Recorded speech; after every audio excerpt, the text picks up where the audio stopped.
on to our introduction. Tonight, we are extremely fortunate to be joined by Crystal. Crystal Johnson works as a registered clinical counselor in Vancouver, BC, and also lives with T1D. Her counseling business focuses on supporting clients with chronic illnesses using a variety of methods, including mindfulness. These practices also support her to find balance in attending to her own mental health and physical health in work and beyond. Crystal, I'll hand it off to you now. Right, thank you. Um, Start off with I'm Crystal. I use she, her pronouns, and just wanted to do a quick land acknowledgement that I'm just acknowledging that I'm coming to you guys from the unceded stolen territories of the Musqueam, Squamish, and Tsleil-Waututh peoples in what is now known as Vancouver. I think probably there's some people from all around the province and different lands and different territories as well. As we get started and people I think are still arriving, maybe we'll just do a quick little mindfulness exercise. So really very simply, however you are situated, don't have to change your position at all. I just want you to notice your right foot and just place your attention on your right foot. You might notice what surface it's resting on. You might notice if you have a sock on or if you have a bare foot. You might notice if there's any warmth or coolness where your foot is. You might notice if there's any thoughts that come up with just resting your attention on the right foot. Maybe there's an injury that you're noticing and you're thinking about that. Or perhaps you're thinking about the fact that with diabetes, we often have to think about our feet. So that comes into play. Maybe the thoughts, I wonder what this exercise is going and I wish it would end. All of those are welcome, but just noticing what happens for you as you just rest your attention, rest your focus on your right foot. And really, that's essentially all that mindfulness is. It's not complicated, which doesn't mean it's easy by any means, but that's all you're really doing is just having that kind of mindful attention. I have a number of slides I can share with you as well, just to guide the beginnings of this conversation. And I think Caleb will be monitoring the questions, but please feel free to jump in with questions as well, because I'm perfectly okay with that. So what is mindfulness? So as I just kind of mentioned there, really is just being present. So it's being present with a particular type of quality of awareness and presence when you're there. So it's non-judging, open, allowing. And that can be through a very directed focus, such as paying attention to your left or right foot. That can be through meditation. There's lots of different ways that we might actually practice mindfulness. And there's really the purpose of it is just to be with whatever we're experiencing. So we'll talk about that more in a moment, but that's what really encompasses it. It's very popular right now. And I did want to acknowledge too that I know that you've had so far with the T1D huddles. There's been at least 3 that I saw different presenters who've spoken about mindfulness. There's Julie Larson, Lauren Moore, and Lucy Lyons have already spoken to the group about mindfulness. So if you've been here before, this is another reintroduction to mindfulness. And if you haven't, there are other resources as well, even through T1D Huddle, where you can also find more information. So it really is a rich topic and a simple one at the same time. And there is a fair amount of evidence that mindfulness does have good benefits for people living with diabetes. And most of us, even our T3s who are living without diabetes as well. And a lot of what it comes down to really is it's about the stress response. And that's where we see a lot of the benefit. So most of us have a great deal of stressors in our lives, and diabetes adds to those. And what mindfulness can help us do is to react differently to that stress. So that's where a lot of the benefit comes in, is really that when we have a better ability to have an adaptive response to stress, we have more control over how we're choosing to either manage our diabetes or manage our lives or do different behaviors. And so that can help us to have less stress. And anyone who's been to a medical appointment and been told you need to reduce your stress, that's such a common thing that we hear, right? Of the benefits of having less stress. And that I think is where the main benefits of mindfulness really come in. The other day, I did a quick Google Scholar search for some of the research articles, just to see what's the newest research is showing. And there's over 15,000 results just from 2023 to the present. So there's a lot of evidence base behind the benefits of mindfulness. So some examples of mindfulness techniques would be a breath awareness meditation. That's probably one that you may be familiar with if you've heard of mindfulness before or worked with mindfulness before. Mindful completion of a task. So washing your hands mindfully, folding your laundry, organizing your diabetes supplies, any of those could be done with that mindful attention to it. Listening to or focusing on sounds in your environment, mindful movements. Those are all different ways that we can practice mindfulness, different elements of having that directed focus on what we're doing right in the moment, with over and over again, trying to keep that as a really open, accepting, allowing stance that we have towards whatever our experience is in the moment. And to frame a little bit of most of the start of this conversation, I'm going to do this by talking about some of the myths that you may have heard, or may you have presumptions that we might have about what mindfulness is. One of the first ones is that mindfulness equals meditation. And it can be a really great way to introduce some mindfulness, to use some mindfulness, is to use a path of meditation. But it's not the only way to practice mindfulness. And so we can, if you're someone who says, like, well, I can't do meditation, I can't sit, it's too hard, doesn't mean mindfulness isn't for you. It just means that that might not be the best route for you to go to actually use some mindful awareness. So that quality of attention can be brought to other parts of our lives, other experiences. So I gave some examples here of related to diabetes, such as staying present and focused while you're waiting for a low blood sugar to come up. Again, not easy, but something that we can try and aim to do. Mindfully washing your hands before you're doing a set change. Noticing the changes in your body or your mind, the thoughts that you have when someone tells you what you can or can't eat on a menu. Those are all opportunities that we could take advantage of to use a little mindfulness, to stay present with what that experience is.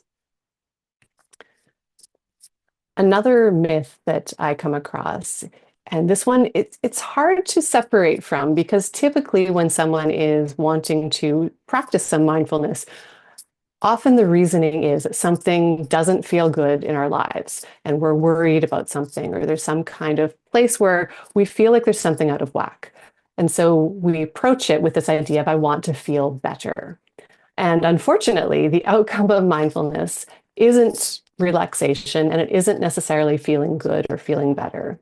I don't recall, I tried to find the source for this, but someone at some point, I think it might have been Rick Hansen, who's a neuroscientist, said that mindfulness doesn't make you feel better, but it can help you to feel better. So that difference of feeling all of the emotions. So that could be the ones we want and the ones we enjoy, but equally that can be the emotions and the experiences that we don't want to have. But the idea of mindfulness is that we're staying present for whatever it is and we're not running away from it. So we want to be able to live the full breadth of our lives from a place where we're actually there for it, rather than turning away, distracting, many of the things that we do that take us out of the moment. And often what that mindfulness can give us is the opportunity to have a little bit more space about how that experience is, so that we can make a choice about how we want to respond, and gives us more space about how we interpret what's happening as well. So it's not necessarily going to be something that you are going to feel relaxed or feel good or feel even calm about, but it might help you to be really aware of what you are feeling so that you can choose what you want to do next. Okay. Next myth would be that mindfulness is about stopping all thoughts or emptying the mind. And that one too, it makes sense, right? You think about someone meditating, they are just sitting there, and the kind of the common wisdom is that that's what we're trying to do in that moment, is to empty the mind. But for mindfulness, really, it's about being present with whatever is happening in the mind. And that can include all of that busyness, those thoughts in the mind. So in that example at the beginning of pressing their foot into the floor, if you were thinking, gosh, I want this to be over, it's actually mindful just to notice that you're having that thought. because then you can see if you shift that attention, if you can stay right on that present moment or on one element of the present moment, does that noisiness, does that busyness in your mind get a little bit quieter? And sometimes it will, and sometimes it won't. But this allows you to look at the habits of your mind. What are those things that are happening over and over again? Again, so that you have that opportunity to have a little choice about how you respond to what's happening and what's going on. Okay. Another myth that is out there too, that mindfulness is religion. Many of the practices used in mindfulness are ones used in various religious traditions. A lot of the wisdom and the ways that the practices and techniques are taught do come from Buddhism or yoga, those philosophies that are more Eastern based. And I think it's important that we, really pay homage to the fact that some of these practices do come from those areas, but that's not it's not tied to any one tradition. So it can be used, it's very secular, it can be used within the teachings of any religion. The one aspect of kind of the Buddhist mindset that I like about approaching mindfulness is that notion of you are the scientist, you are the explorer in terms of the use of mindfulness or anything else in your life. So if you're curious about trying it out, try it out, not with the notion that this will necessarily perfectly work for you, but try it out and see. Try for a month, having a mindful practice once a day for 5 minutes and see how that changes or doesn't change your experience. And I love that spirit of you don't take my word for it. Don't take anyone's word for it. Try mindfulness out. Try any practice out and see how it helps you, if it helps you. And if it does, you expand upon that. And if it doesn't, you can try something else, something different. On that same kind of idea is the myth that mindfulness is for everyone.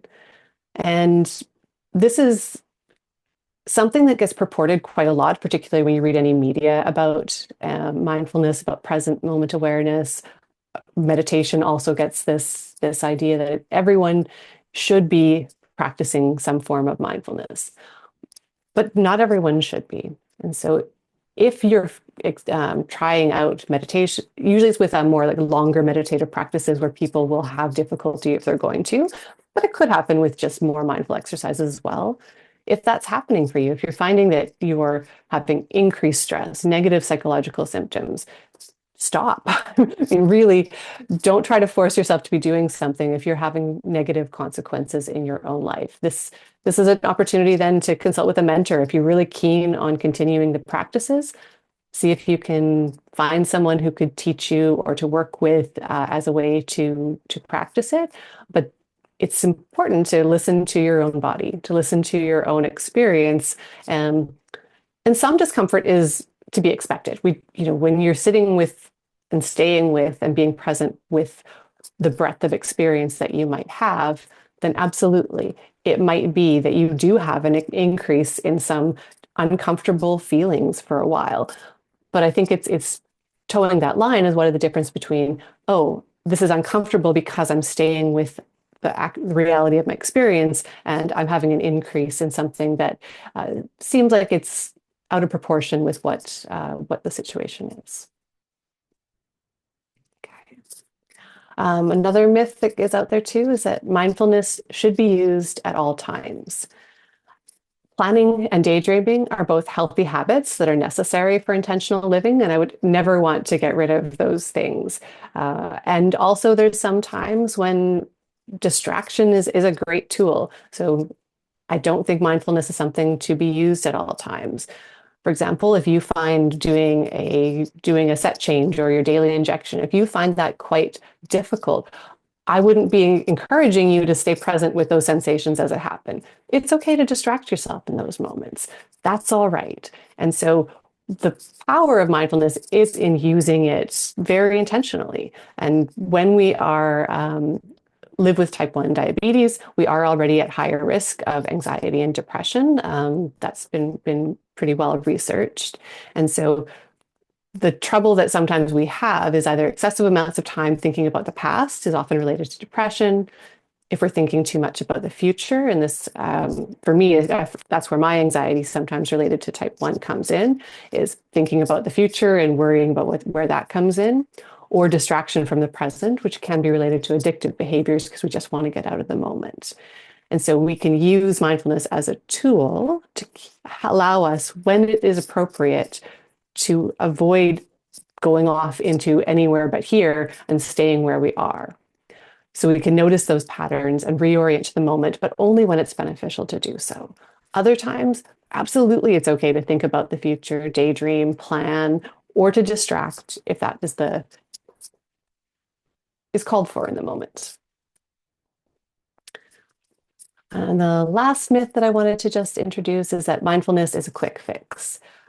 Learning to live more mindfully will take time if you choose to do that. It's not something that really uh, the benefits aren't noticed right away. And so it can be something that you really will have to get into the habit of practicing. Personally, I was lucky enough to be able to do a 3-day silent retreat back in October. And I committed really quite strongly to doing a daily meditation practice because that's what works for me for mindfulness for 30 minutes a day. And I would say for the first 2 weeks, I thought, this is just painful. I don't want to do this anymore. But I decided to give it that full month. And it was after about a month where I really started to notice, oh, actually, I'm able to notice my emotions better over time. I am able to be more present in a moment. And similarly, if you're learning mindfulness for the first time, you might find that initially it's not necessarily fixing anything, and also remembering that it doesn't really fix things so much as it allows you access to the present moment just as it is. Um, and so giving it a go for a good run of time, and seeing it's a different approach to life. And part of what I think the power of it, as I say here in the slide, is that it helps you relate to diabetes and all that goes along with it in a different way, so that you can direct your attention more consciously in order to focus on the things that matter to you, which probably includes your diabetes, but also probably includes many other things as well. And that's, I think, maybe an aspect of mindfulness that doesn't get as much attention, but one that I find really important is how being more mindful means you're being more present in your day-to-day life as things are happening, which means you're going to be more present for those moments when there's a little bit of joy in your life, because you're not going to be so caught up in the thinking about other things that are happening. And so you're going to be able to be there for those moments of joy, or even okayness if joy feels like a bit of a stretch, or those places where there's an opportunity to be out of our heads and maybe present for someone else in your life. So you might find that having a conversation with a friend, if you can be like, okay, you know what, for this time, I really want to focus on being present. And you're probably going to have a better interaction with that person if you can step into that moment and really be there with that friend or with that person. So those are elements where mindfulness brings you into connection, and that can be really powerful too.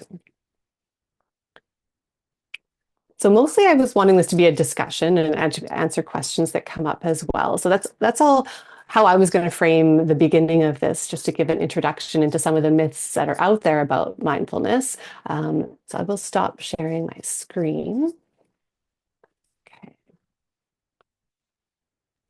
Looks like I was muted there. Thank you so much. That was Okay. very educational. I really enjoyed seeing you go into the different kind of myths and everything with it as well.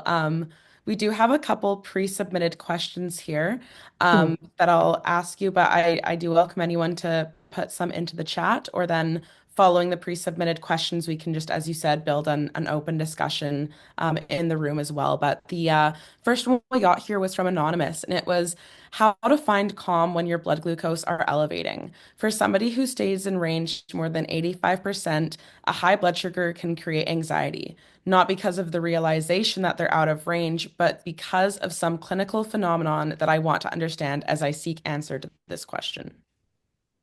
Yeah. And so my interpretation when I read this question was, I think part of what happens with that is that anytime that we are in a certain state for a high majority of the time, like at 85%, your body is going to get used to that. So anything that we are doing for a large part of our time, there's going to be some kind of a stasis there, right? So your body wants to stay in any type of stasis. So it doesn't want to change. Think our systems don't like change.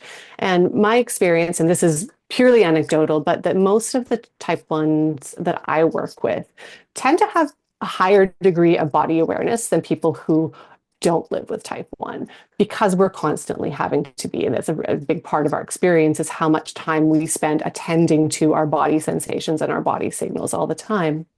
And so if you're in that state of a certain type of regulation for 85% of the time, you're likely to notice that difference anytime you move outside of that. So I wonder for this person whether that sense of anxiety is essentially your body is noticing a difference. And what your body is wanting is like, I want to come back into the state where I am regulated because that's what I'm used to. So I think the potential for mindfulness within that would be to notice that difference, notice when that's happening, and then choosing what you want to do about that and how to interpret it. I think that if the anxiety comes up, it's like, oh, there's a change here. This is different. You can look at that and say, oh, maybe I'm typically really great in that 5 to 8 range, and right now I'm 8.5. Do I want to interpret that as a danger signal? And how do I want to approach that? Versus, if I'm looking at that and I'm seeing it's 15, do I want to interpret that a little bit differently? So I think the opportunity with mindfulness is to notice in that moment like that, okay, the body has noticed a difference. How do I want to approach that, and what action do I want to take? Or if there's no action, how do I want to interpret that and think about that and cognitively appraise that situation? Hmm. Really great information. Thank you. And I will invite, if the person that asked that question wanted any follow-up there as well, you can follow up now with Crystal.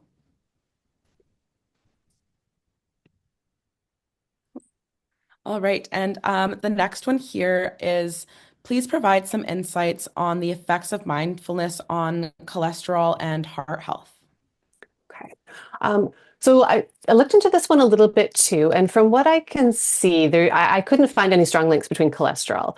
Blood pressure, yes. Heart health, yes. And most of those are related to decreased stress. Because typically, when we have that stress response, it releases a lot of cortisol and adrenaline into our bodies. And those things can contribute to both heart disease and to higher blood pressure. And so when we regularly have practices in our life that help us to reduce that stress response and have that happening less frequently, then we're better able to then have better heart health. There was some, I think I did see that there was some potential that perhaps maybe that there is with meditation reducing the triglycerides, but it didn't seem like there was a lot of strong evidence that there of any particular connection between cholesterol and mindfulness techniques. But that was just in the research that I did. I'm not an authority on that one.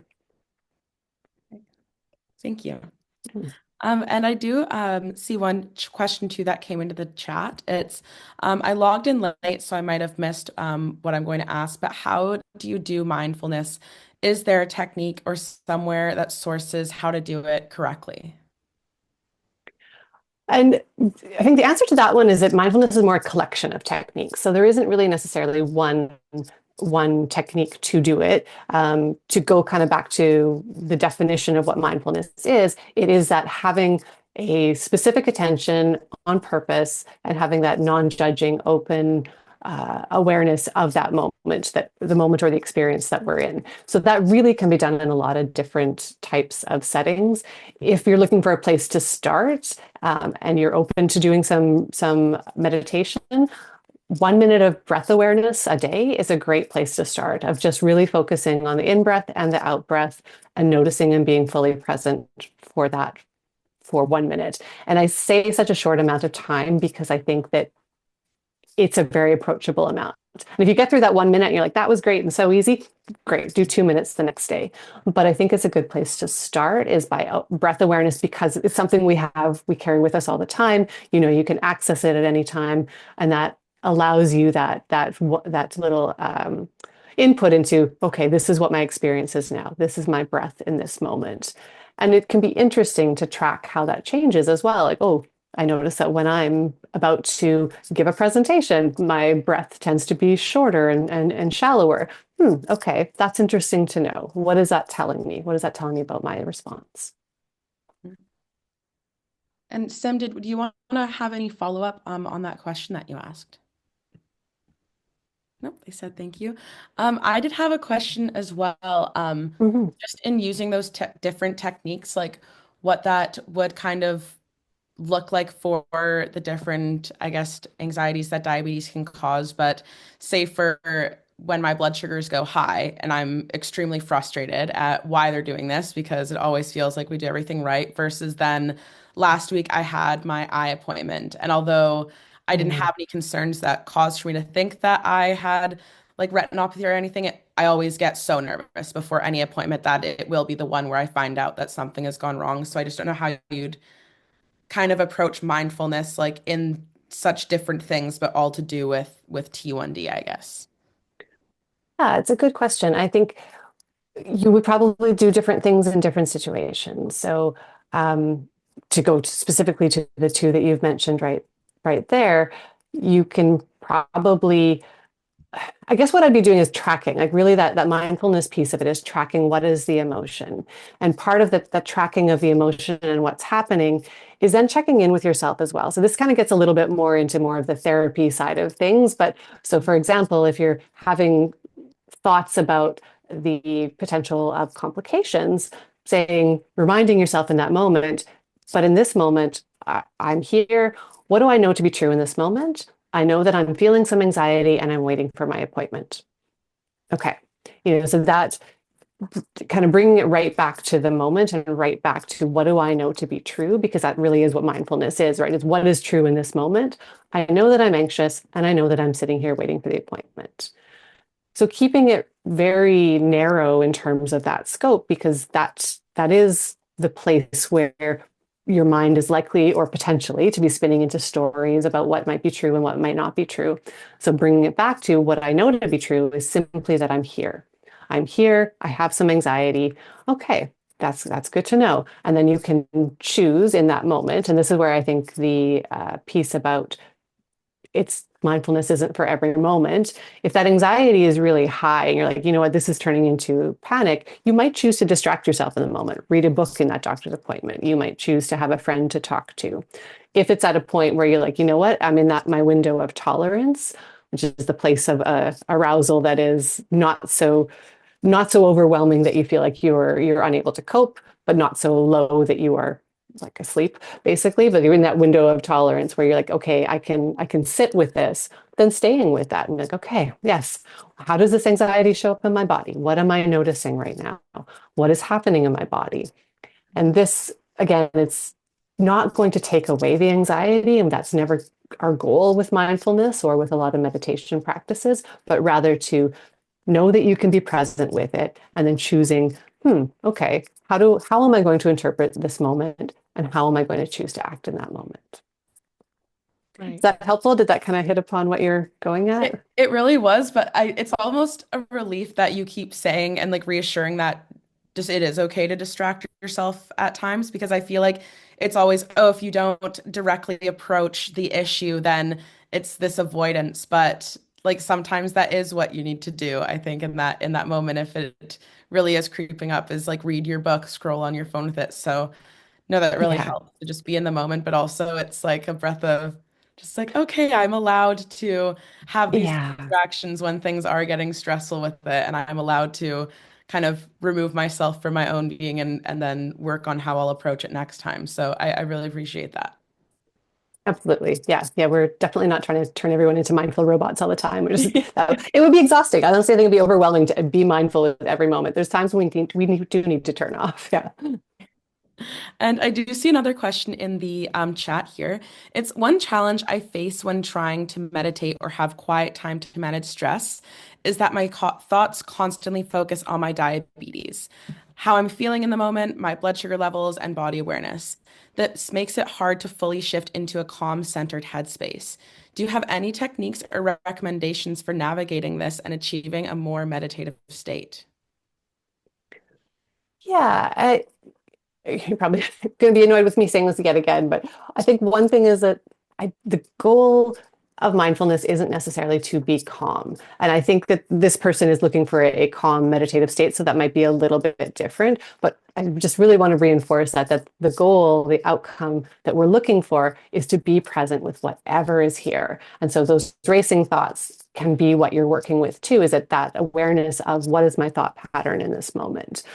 And at the same time, if you are looking to wanting to have this meditative experience where you're focused on one thing in particular, the one that I like to use if I'm finding that my mind is really caught up in things is listening to sounds. So that's for meditation, one of the ones that I will use quite regularly. So sitting in my meditative space, doing a few breaths where I really conscious breaths, and then starting to notice sounds. So usually I'll start with sounds close in. What are the sounds around me that I can hear? Then one's moving out, and then moving out further to say the room around me, the building around me, the world around me, of what those sounds are. And essentially, what we're doing with that is giving the mind something else to focus on. Because I definitely hear what this person is saying is that when there is something that can at times be life threatening. Like we have moments where a low blood sugar actually is life threatening, right? So it's something that you know that a lot of the time you can't ignore.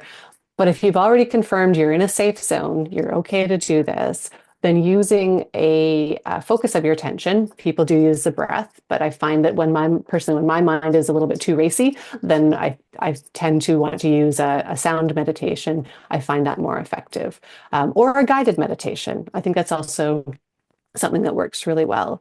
I know Insight Timer has a number of free meditations. Uh, I have some tracks on there myself, and then I know there's also, I think Headspace has some great meditations. I think it's a paid app though, but there are a number of different. And actually, YouTube for that matter, you can go onto YouTube and find a number of guided meditations as well. And when you find your mind gets hooked back into that thought of, okay, but I'm still worried about my diabetes, noting that, and using that and saying, okay, yeah, okay, that's come up again. Right now, reminding yourself, I'm doing my meditation. So for now, I'm coming back to my meditation because that's what I'm choosing to do. I will look at the diabetes later, but I'm choosing to meditate right now. And you might have to do that numerous times throughout a meditation session. And that's part of the process. One of the meditation teachers I've had talks about the real meditation is the moment when you catch yourself caught in thought. That's the mindful moment, is when we catch that moment when we're actually out of our bodies, out of our minds for a second and thinking, and we catch it and we bring it back to whatever that object of focus is.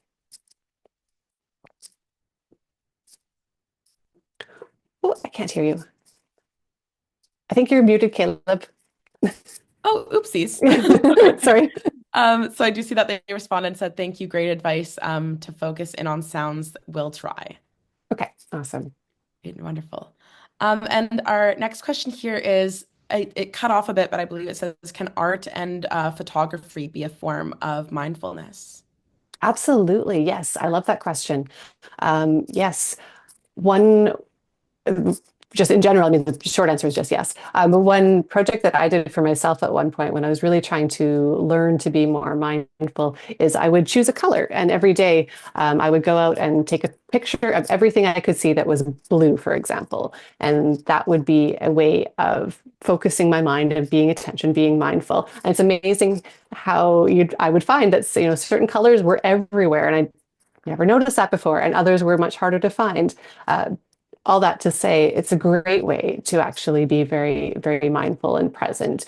It's also a great way to achieve flow, which is another lovely state when we are kind of not actually in our heads and more into that state of losing ourselves into a task as well.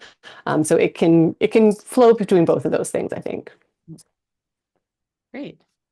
And then the next is just surrounding eating habits as well, and just if mindfulness can, like how that could help individuals develop a better relationship with food. Like I know we had a talk about the anxiety surrounding food, and that was a popular Mm. one. But how you could do that, perhaps like when you are going into a meal beforehand, or especially when managing carbohydrates or counting and insulin timing.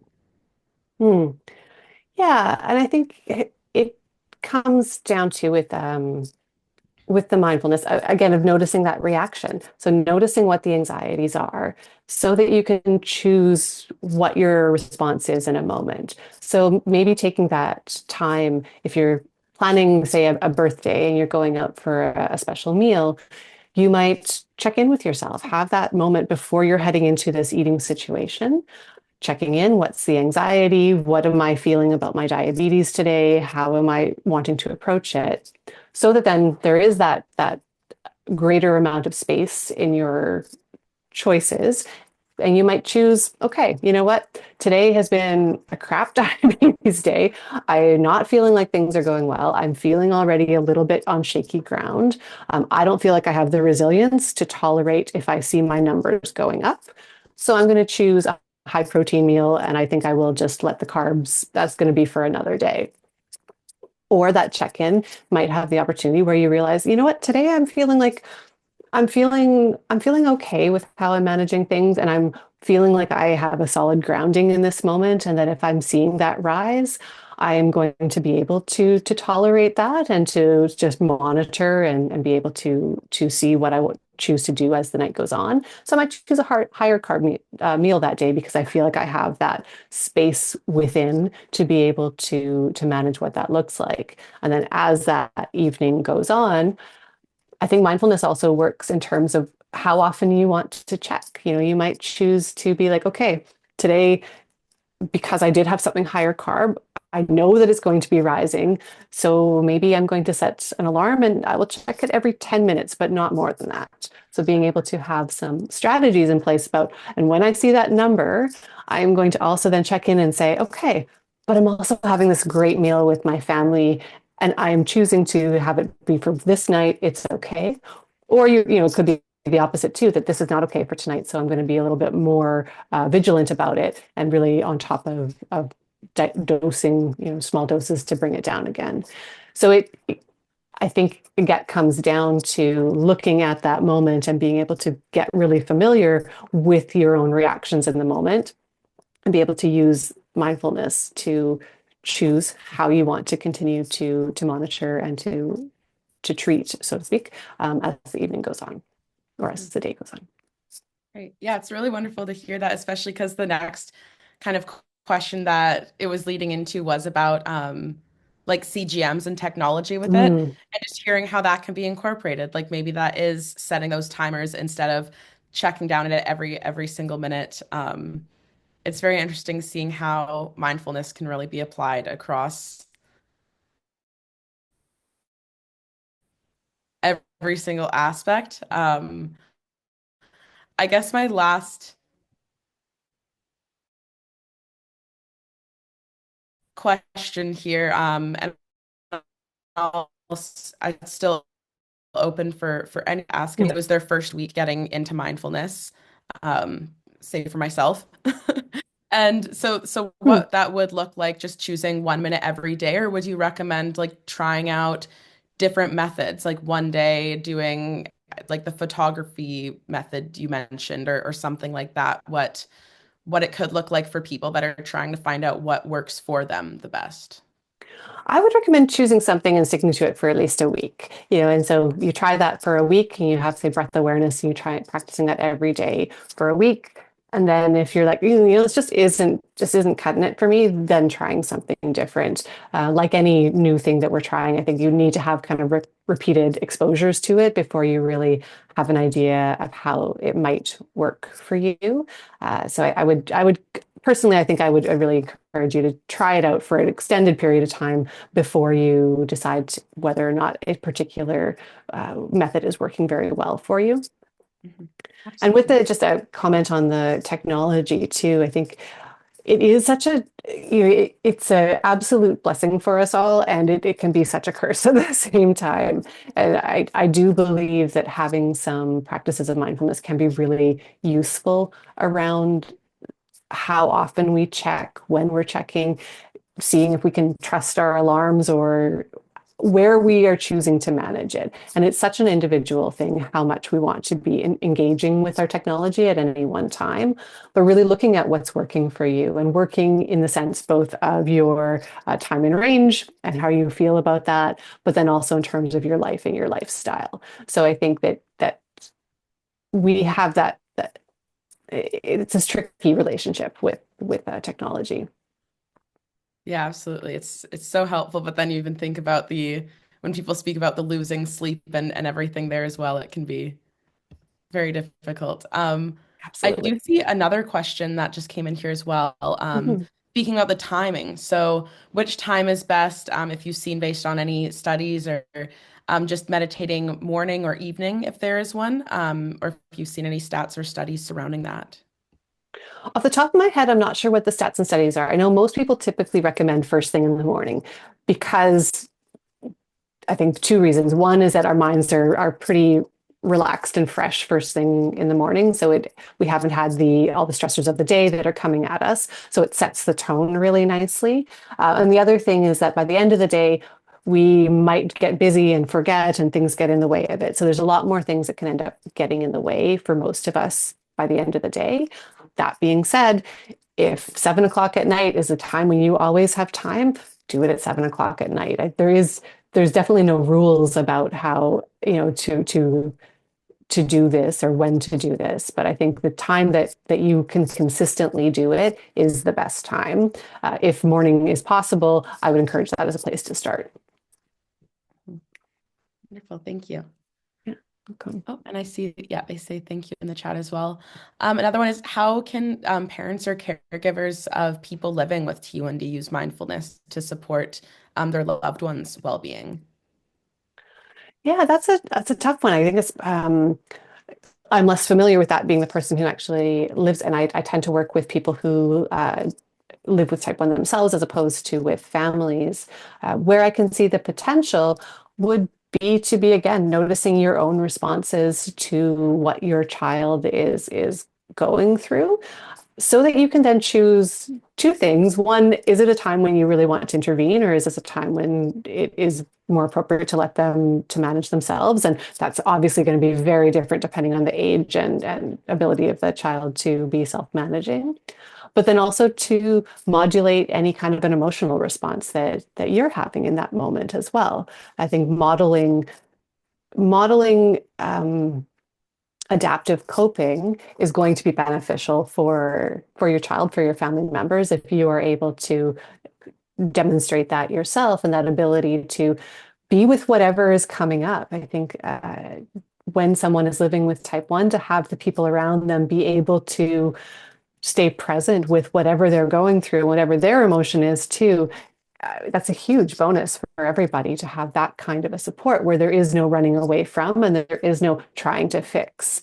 I think most people have had the experience, whether you're type 1 or not, of sharing a difficulty or having a tough moment and having someone try to fix something that doesn't always land the way I think it's intended. And so using a little bit of present moment awareness of being where you are yourself to come into that and say, okay, that's where you're at too.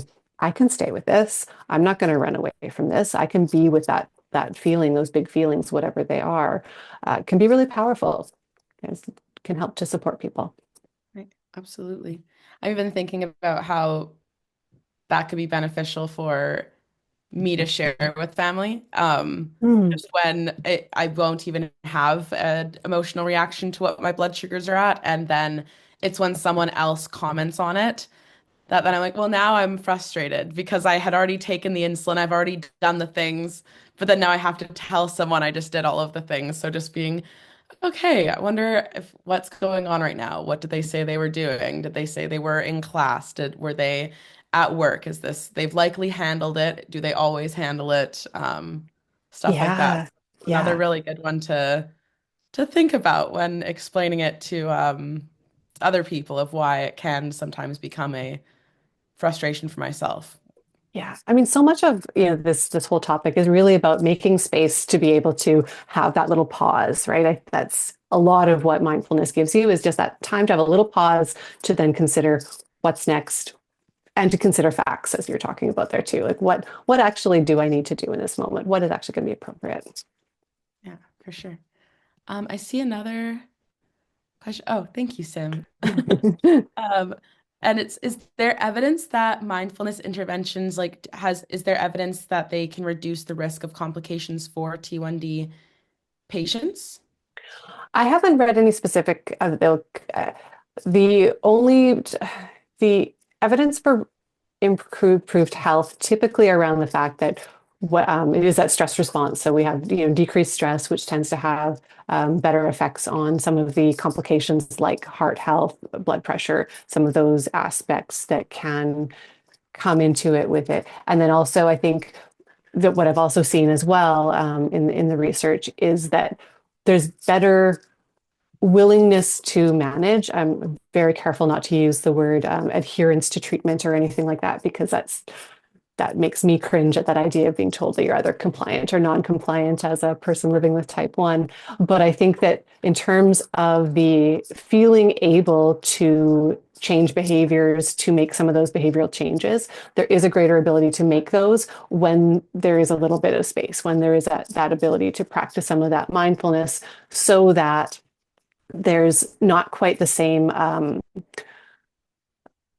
immediate responses to what's going on in your environment. So, for example, instead of, I'm not sure if there's a regular term. I know I use it with my clients all the time. Instead of rage bolusing after something, having that experience and then having a low as a result of that, being able to have a little bit more of a measured response. And so that is going to then affect, again, time and range and likely fewer lows, fewer highs when we're able to have a little bit more room around the decision making that we are doing around management of type 1.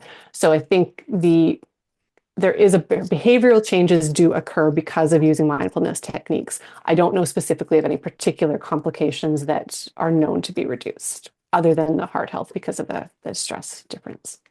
Absolutely. No, that definitely makes sense with the behavior change that better numbers would likely come along with it. And also just when you'd mentioned that, I thought about the toll of just burnout Yeah. and when that comes along and just how you could be, because you just do not feel present at all with burnout, but how just even noticing that you aren't present could technically help you get back into it, I guess. Absolutely. It's a beautiful point. Yeah. I'm glad you brought up, yeah, burnout and distress. Those are such common experiences for people living with type 1. And absolutely, mindfulness can help to either direct you back away from it or to hopefully to prevent it from happening as frequently. Mhm. Well, I will open it up one last time if anyone has any other questions here, wanted to hop in on the chat or on the voice call.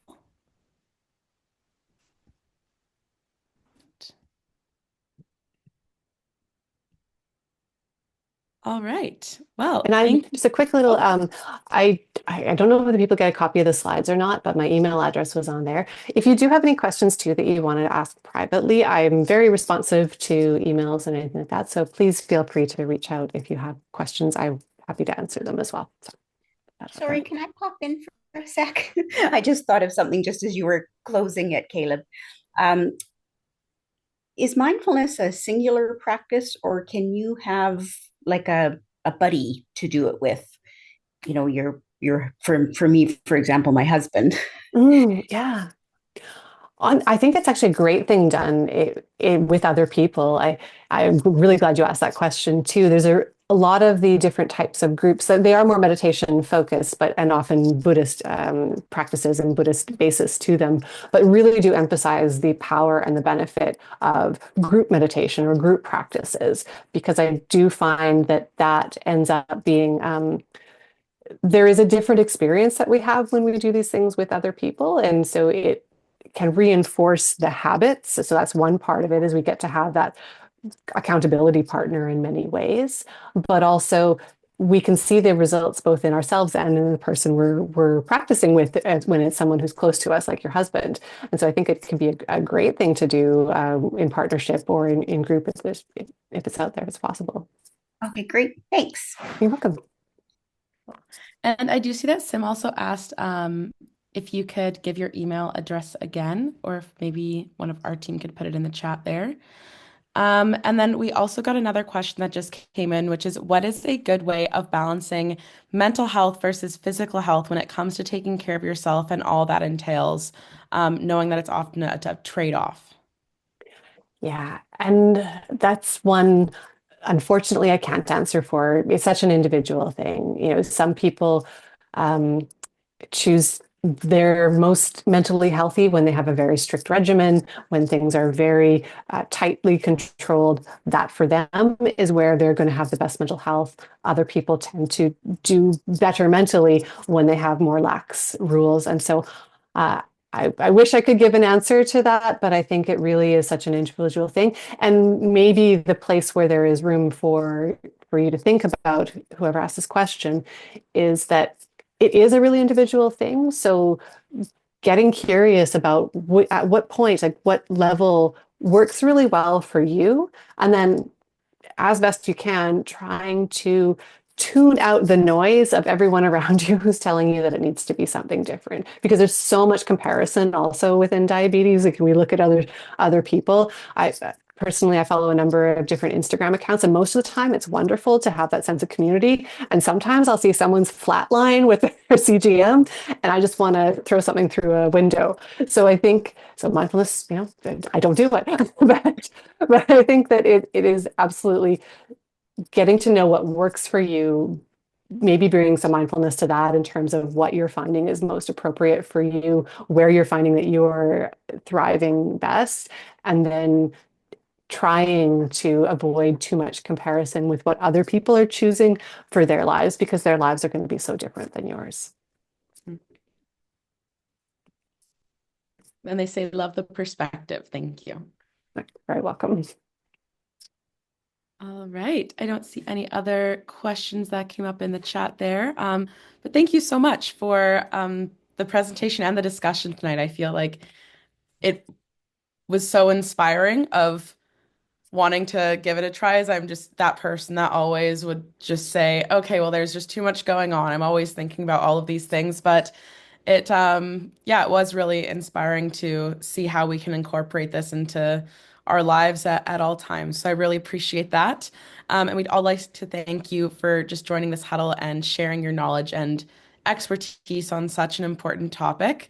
And thank you to everyone who attended tonight. We really hope that you enjoyed the session, and we're always looking to improve the huddle sessions and would love your feedback. So if you have 5 minutes, please fill out the short survey linked in the chat, and your suggestions will help shape the huddle. You can also contact the huddle coordinator, Leah, via email. And lastly, thank you for another wonderful year of T1D huddles. We're so much fortunate to bring this tight-knit community so many amazing speakers. And on behalf of the entire Huddle team, we hope you enjoyed the series this year and are excited for next year's lineup of speakers. But in the meantime, have a wonderful holiday season and new year. We are very excited to see what 2025 brings for this community. Thank you. Thanks so much, Caleb. And everyone else, thank you.